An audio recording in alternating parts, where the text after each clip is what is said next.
예수님의 가르침에는 많은 비유가 등장을 합니다. 비유라고 하는 것은 표현하시고자 하는 대상을 직접 말씀하지 않고 비슷한 상황이나 아니면 관련된 일을 통해서 간접적으로 표현을 하시는 거죠. 달란트 비유라든지 아니면 아버지의 재산을 가지고 멀리 떠났다가 돌아왔던 그 아들의 비유, 그런 것들이 예수님께서 이제 간접적으로 설명하신 겁니다. 그러니까 비유라고 하면 하나님의 나라에 대한 일들을 하나님께서 직접적으로 예수님께서 말씀하신 것이 아니라 그것을 일상적인 상황에 빗대어서 자주 말씀하신 것인데, 예수님께서는 이 비유를 입으로만 하신 것은 아닙니다. 행동으로 비유를 하시기도 했습니다. 그 행동으로 비유를 하셨던 내용이 오늘 우리가 살펴보고 있는 이 말씀입니다. 예루살렘에 예수님께서 입성하신 다음 날입니다. 그러니까 고난주간으로 치면 월요일이죠.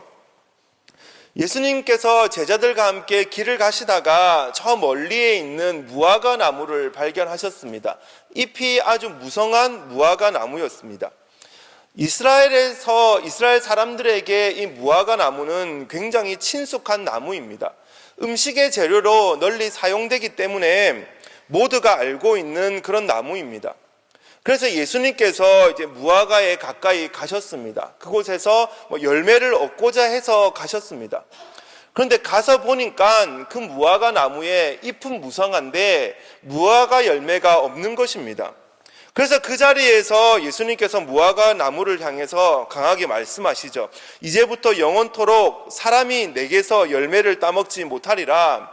그러니까 아무도 너의 열매를 먹지 못할 거다. 그러니까 너는 더 이상 이제 무화과 나무의 기능을 하지 못할 거다. 이제 그렇게 말씀을 하셨습니다. 그런데 이것이 좀 의아한 것은 성경에 보면 이 무화과의 열매가 없는 것이 지금이 때가 아니기 때문이다. 지금 그렇게 말씀하고 있기 때문입니다. 무화과의 때가 아니기 때문에 무화과 나무에 열매를 맺지 못한다. 그렇게 말씀을 하시죠. 그러니까 자칫 이 말씀을 오해를 하면 예수님께서 아침이 되어서 나오셨는데 배가 너무 고파서 무화과 나무가 있길래 열매를 따먹으려고 보니까 거기에 열매가 맺혀 있지 않아서 괜히 화풀이를 무화과 나무에 하셨다. 근데 예수님이 능력이 많으시니까 말이 씨가 되어서 그 무화과 나무가 정말 죽어버렸다. 그렇게 해석을 할 수도 있습니다. 그러나 그것은 아닙니다. 방금 말씀드린 것처럼 예수님은 이 제자들에게 가르침을 주시기 위해서 지금 이것을 보여주고 계시죠. 이것을 이해하기 위해서는 이스라엘의 무화과 나무에 대해서 우리가 좀 알 필요가 있습니다. 이스라엘의 무화과 나무는 지역에 따라 다르다고 하는데 1년에 2번 이상 열매가 열립니다. 학자들에 따라서 3번, 4번 그렇게 말씀을 하는 학자들이 있는데 어쨌든 최소한 2번 이상은 열매가 맺힙니다. 우리 성경으로는 무화과 나무라고 이야기를 하는데 히브리어 성경에 보면 첫 번째 열리는 열매와 또 두 번째 열리는 열매의 이름이 다릅니다. 첫 번째 열리는 열매를 파게라고 부르고 뒤에 열리는 열매를 테나라고 부른다고 합니다. 이 파게라고 하는 것은 한 3, 4월 달쯤 6월절쯤에 열린다고 하죠. 그리고 테나라고 하는 열매는 이렇게 늦여름 한 8, 9월쯤 한 10월까지 이야기를 하기도 하는데 어쨌든 2번의 열매가 맺힙니다. 먼저 열리는 열매 이 파게는 잎사귀와 함께 열매가 맺힙니다. 그러니까 열매가 아주 작습니다. 그리고 먹기에는 힘든 그런 열매라고 합니다. 맛이 없고 당도도 떨어집니다. 일반적으로는 먹지 않는 열매입니다. 그러니까 일반적으로 이스라엘에서 먹는 열매는 이 파게가 아니라 테나 뒤에 열리는 열매이죠. 그럼에도 불구하고 여름에 맛있는 과일을 먹지 못하는 가난한 사람들은 이 파게를 기다리고 있습니다. 작고 당도가 떨어지긴 하지만 그 열매라도 먹기 위해서 이 파게를 기다리고 있죠. 그러니까 본문에서 말하는 때가 아니다라고 하는 건 맛있는 열매가 맺히는 그 시간이 아니라는 겁니다. 그럼에도 불구하고 지금이 6월절 가까이 되었고 잎이 무성한 무화과 나무이니까 파게라고 하는 아주 작은 열매, 일반적으로는 먹지 않지만 가난한 사람들이 찾는 그 열매는 맺혀 있어야 하는 것이 정상입니다. 근데 예수님께서 잎인 무성한 무화과 나무 가까이 가서 보시니까 그 무화과 나무에 열매가 맺혀 있지 않은 겁니다. 무슨 뜻입니까? 지금 비정상적인 모습이라는 거죠. 파괴조차 열려 있지 않는, 가난한 사람들만 찾는 그 열매조차 맺혀 있지 않는, 그냥 잎사귀만 무성한, 보기에만 번지르한 상태, 그것이 바로 지금 예수님이 만나신 무화과 나무라는 것입니다. 열매를 맺지 못했으니까 죽은 거나 다름없는 상태라는 겁니다. 겉으로는 화려해 보이고 겉으로는 잘 꾸며져 있지만 도저히 그 속에 능력이 나타나지 않는, 도저히 그 안에서 아무런 열매를 찾을 수 없는, 영적으로 죽어 있는 상태, 그 상태가 바로 이 무화과 나무라는 겁니다. 그렇기 때문에 예수님으로부터 그 심판의 메시지를 받았습니다.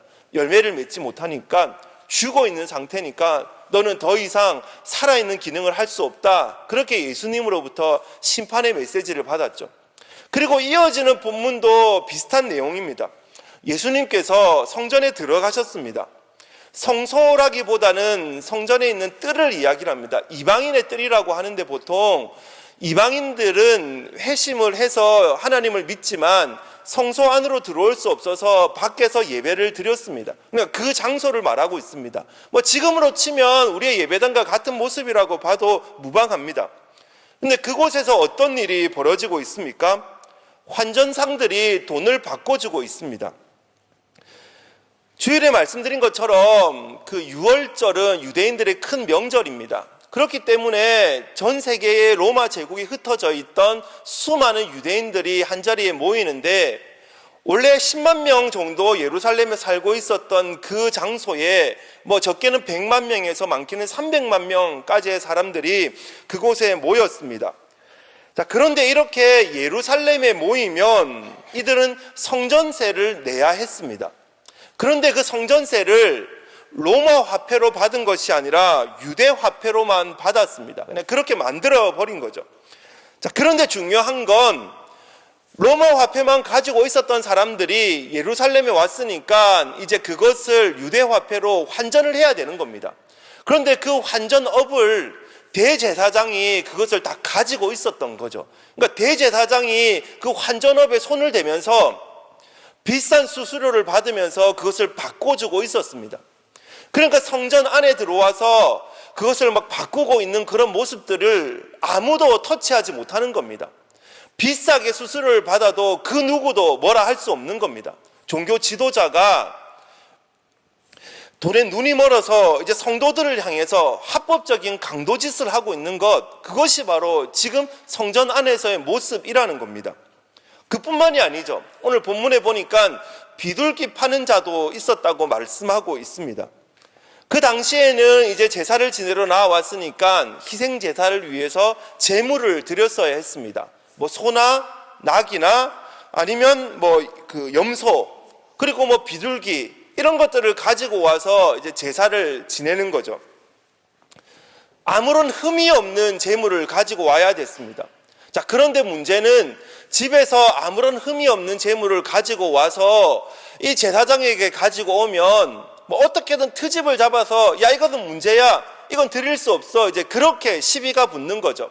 그래서 성전 안에서 파는 그 제물을 가지고 사서 드려야만 제사장이 받아준 겁니다. 어떤 일이 벌어졌겠습니까? 제사장과 그 제물을 파는 사람들이 서로 결탁이 되어 있었던 겁니다. 비싸게 그것을 판매하기도 했었을 것이고, 또 가지고 온 것이 아주 깨끗한 하나님께 드릴 수 있는 것인데 그것을 못 드리게 하고 막 또다시 사게 하는 그런 일들이 벌어졌을 겁니다. 자, 그런데 마가는 재미있게 그 일들이 벌어지는 상황을 비둘기 파는 자라고 그렇게 해석을 하고 있습니다. 그것만 이야기하고 있습니다. 왜 그러면 비둘기만 말씀하고 있습니까? 비둘기라고 하는 것이 가난한 사람들을 위해서 배려된 제물이기 때문에 그렇습니다. 원래 하나님이 원하시는 건 소나 양이나 그런 제물들이었죠.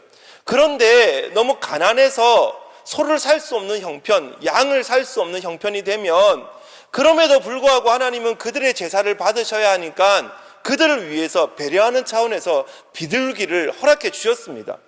그런데 지금 성전 안에서 비둘기도 판매하고 있습니다. 무슨 뜻입니까? 가난한 자들이 가지고 온 그 재물마저도 지금 제사장들은 자신의 돈을 벌기 위해서 받아주지 않고 저기 가서 비둘기를 사와라, 비싼 값에 비둘기를 사와라, 그래야만 너는 예배 드릴 수 있다, 지금 그렇게 만들어 놓았다는 것입니다. 제사장들이 자신의 주머니를 채우기 위해서 너무 가난하여 비둘기밖에 드릴 수 없는 너무나 연약한 자들, 그들의 예배마저도 방해하고 있는 그런 상태, 자신의 성도들이 찾아와서 예배하고 싶은데 그들의 주머니를 털어야만 예배를 드릴 수 있는 그런 상태로 만들어버린 것, 그것이 지금 예루살렘 성전 안에서 벌어지고 있는 일이라는 것입니다. 주님은 그것을 지적하고 계신 겁니다. 겉은 화려하게 꾸며놓고 잎사귀로 풍성하게 채워놨지만 안에 들어가 보니까 아무런 열매가 없고 아무런 알맹이가 없는, 종교적인 열심과 종교적인 지식만 가지고 나와 있는, 누구보다 강력한 종교심만 가지고 나와 있는 그런 사람들을 향해서 지금 예수님께서 책망하고 계시다는 겁니다. 그러므로 우리 또한 이렇게 되지 않기 위해서는 우리가 해야 할 일이 있습니다. 그것은 바로 22절에서 말씀하고 있죠. 예수님께서 그들에게 대답하여 이르시되 하나님을 믿으라, 하나님을 믿으라, 그렇게 말씀하고 있습니다. 다음 날 아침이 되었습니다. 화요일입니다. 베드로가 보니까 어제 예수님께서 심판하셨던 그 무화과 나무가 정말 뿌리채 말라 있는 겁니다. 죽어 있는 거죠.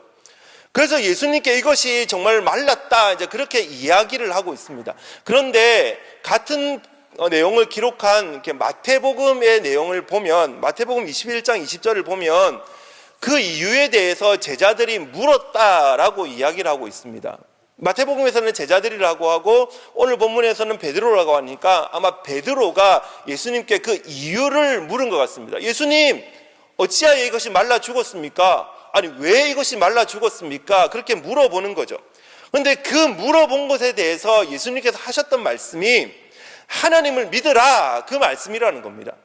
야, 이렇게 저렇게 돼서 죽어버렸다, 어제 내가 얘기했는데 뭐 하나님이 역사하셔서 죽어버렸다, 아니 너는 뭐 과학도 모르냐, 그렇게 막 이유를 설명한 것이 아니라 예수님이 하셨던 말씀은 그냥 하나님을 믿으라, 그 말씀입니다.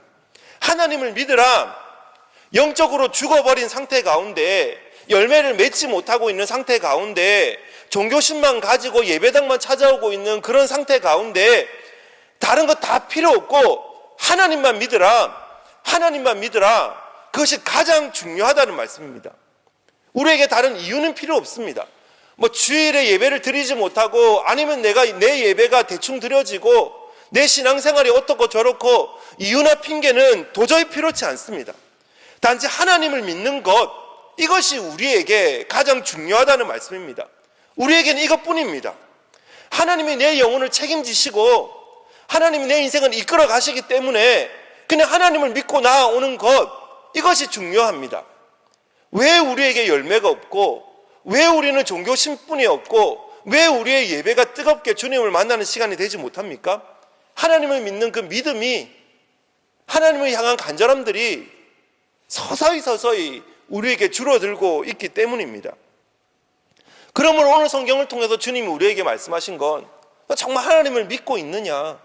너 정말 이 땅을 살아가고 있는데, 너 열심히 신앙생활하고 있는데 정말 그 하나님을 향한 그 간절함, 정말 그 하나님을 향한 목마름이 네 삶 가운데 나타나고 있느냐? 주님 오늘 우리에게 그것을 물어보고 계신 겁니다. 무화과 나무 비유를 통해서, 성전에서의 그 모습을 통해서 정말 하나님을 믿고 있는지, 주님을 믿는다고 쫓아와 있는 그 유월절을 지키겠다고 하는 그 수많은 유대인들을 향해서, 내가 종교 지도자라고 나는 누구보다 예수님을 하나님을 잘 믿는다라고 얘기하는 그 종교 지도자들을 향해서 정말 하나님을 믿고 있느냐, 그것을 물어보고 계신 거죠. 그리고 예수님께서는 우리에게 그 하나님을 믿으라라고 말씀하시면서 그 하나님을 믿는 믿음은 우리에게 특별한 결과를 가져다 준다고 말씀하고 있습니다. 오늘 보면 24절입니다. 우리 24절 말씀 다 같이 한번 읽어보겠습니다. 그러므로 내가 너희에게 말하노니 무엇이든지 기도하고 구하는 것은 받은 줄로 믿으라. 그리하면 너희에게 그대로 되리라. 하나님을 믿으라 라고 말씀하시고 이어서 하시는 말씀이 기도에 대해서 말씀하십니다. 하나님을 믿는 자들의 모습은 기도하는 사람이라는 거죠. 그리고 하나님을 믿는 자들의 기도는 하나님이 들어주신다는 말씀입니다. 성도는 겉만 화려한 사람이 아닙니다. 주일이 되어서 깨끗하게 예배당으로 나왔다고 해서 그들이 바로 성도는 아니라는 겁니다.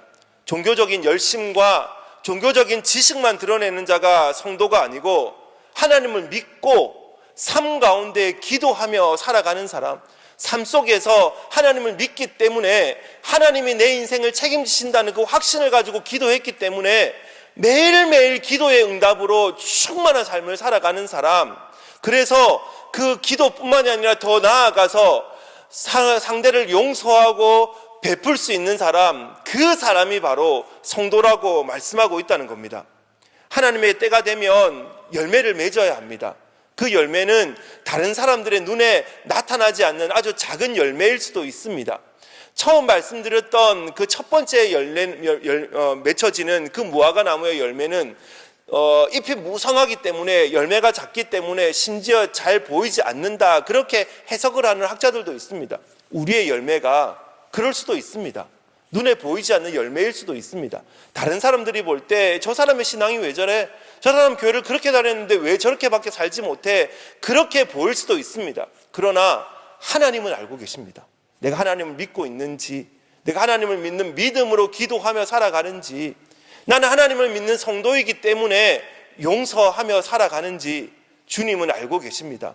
오늘 고난주간을 통해서 우리 기도하며 나아가실 때에 맹목적으로 부르짖는 그런 기도가 아니라 하나님을 믿는 믿음에 근거하여 하나님께 전심으로 기도하고 하나님이 내 인생을 책임져 주신다는 그 강력한 믿음으로 기도하고 돌아서서 삶 가운데에 하나님께서 나의 기도를 들으셨고 응답해 주신다라는 것을 순간순간 경험하는 복된 우리의 삶이 되시기를 간절히 바랍니다.